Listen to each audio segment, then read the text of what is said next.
wabarakatuh. Selamat malam, salam sejahtera untuk kita semua. Alhamdulillah pada malam hari ini ya sudah mendekati tengah malam.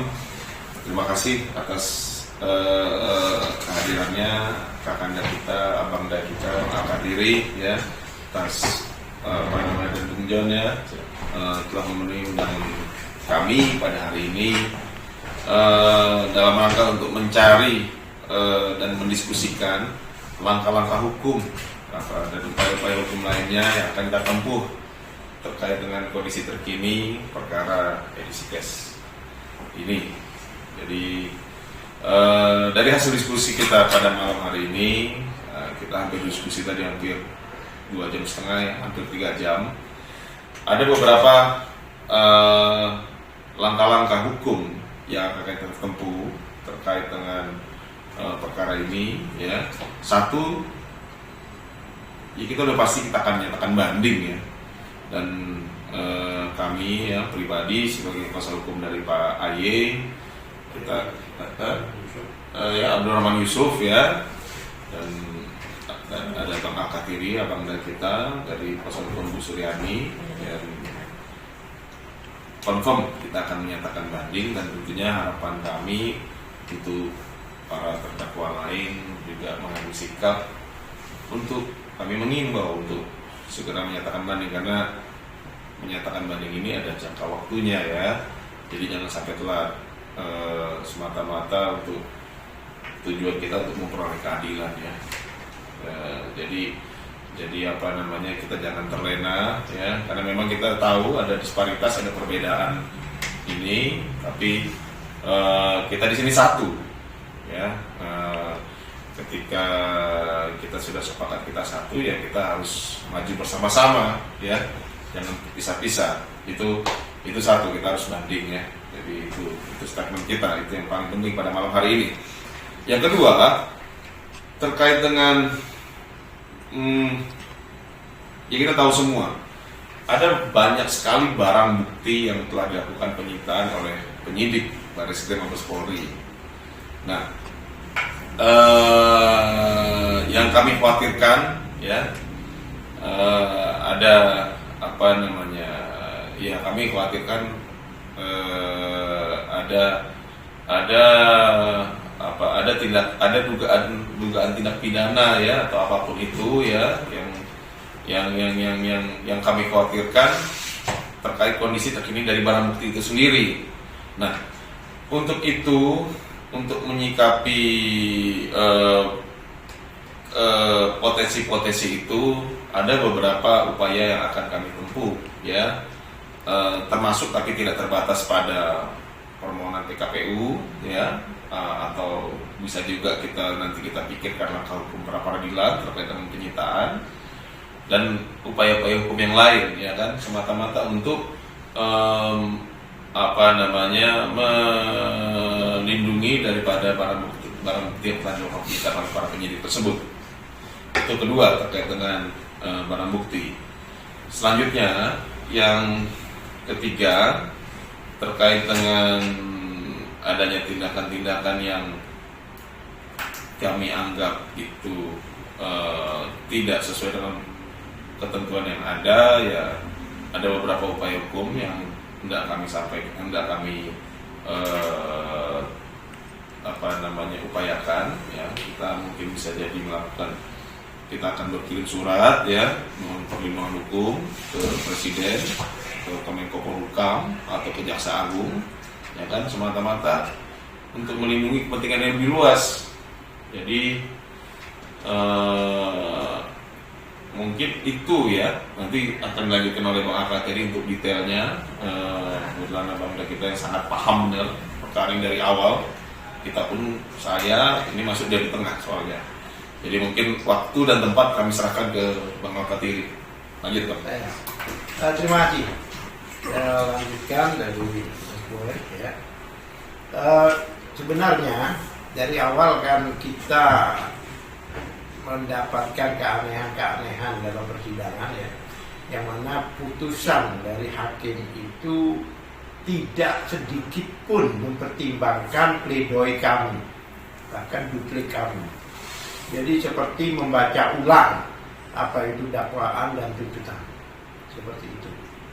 Dan yang menarik dari 6 terdakwa itu semuanya dikenakan pasal 55 ayat 1 ya. Poin 1 yaitu keikutsertaan. Bagaimana ada satu perkara tidak ada pelaku utamanya. Nah, inilah yang membuat kita harus banding, harus ya, wajib sebenarnya kita banding supaya memahami hakim banding itu bahwa ini ada sesuatu yang tidak wajar. Ya kan? Kalau saya boleh contohkan, ada kasus pembunuhan gitu, pembunuhnya tidak ditangkap, tidak dimasalahkan, yang dibatalkan orang yang buat pisau atau yang dianggap membantu gitu dan sebagainya. Yang menarik lagi, karena banyak kejanggalan-kejanggalan tersebut, ya kan, dalam persidangan itu pihak yang seharusnya jadi fakta dijadikan ahli. Contohnya Bapepti. Bapepti itu adalah lembaga yang mengeluarkan izin masalah kripto, tetapi dijadikan ahli. Bagaimana orang yang terlibat sebagai mengeluarkan kebijakan izin dijadikan ahli yang dikeluarkan sendiri oleh mereka. Yang menarik, pada saat EDC Cash ini mengajukan permohonan, kan mereka sudah tahu seperti apa sistem kerjanya EDC Cash ini, ya kan? Nah, kalau memang EDC Cash ini dianggap suatu skema yang melanggar Undang-Undang 105, yang memberi izin ini pun juga harus dipermasalahkan, karena dari awal dia mengetahui, ya kan, sampai dia memberikan izin karena dia tahu persis bahwa ini tidak ada masalah. Bisa juga dikenakan 55 juga keikutsertaan, bisa mengeluarkan izin ini. Jadi kami tidak tinggal diam. Banyak rekan kami tadi juga ingin mengajukan surat kepada pembuat kebijakan-kebijakan, bahkan sampai ke presiden dan sebagainya, karena melibatkan banyak orang. 57.000 yang terlibat di sini yang dirugikan, yang mana mereka selama ini bertransaksi legal dan tidak ada skema di sini, legal dan tidak ada skema, dan itu dibekukan dari 57.000 anggota seluruh Indonesia. Jadi ini bukan masalah pribadi, ini sudah menyangkut rakyat banyak. Oleh sebab itu kita tanggapi serius. Ya, mohon pihak-pihak terkait ya, termasuk DPR ya, mungkin diharapkan juga untuk memantau masalah ini. Kami akan tetap banding, kemudian kami akan laporkan hakim majelis ke KY, Komisi Yudisial, kemudian ke Bawas, Mahkamah Agung, Badan Pengawas Mahkamah Agung, karena ini ada ketidakwajaran di dalam perkara ini, ya kan? Kemudian juga kami akan laporkan internal, baik itu ke Irwasum, ke Wasidik, dan sebagainya. Dan masalah penyitaan ini yang menarik, yang disita sekitar fakta persidangan sekitar 1 triliun lebih, 1 triliun seperempat.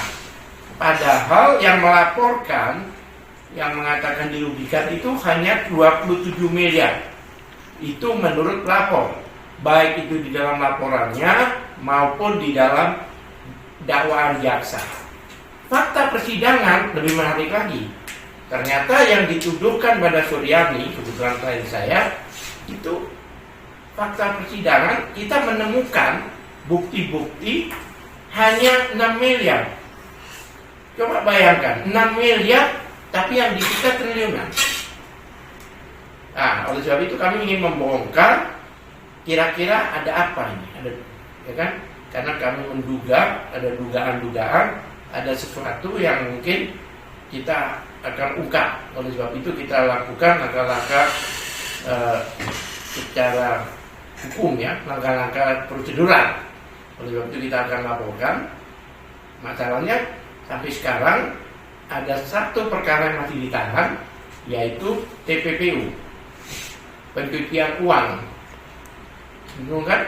Ada kerugian seseorang dengan laporan model B, masyarakat bisa larinya ke pencucian uang.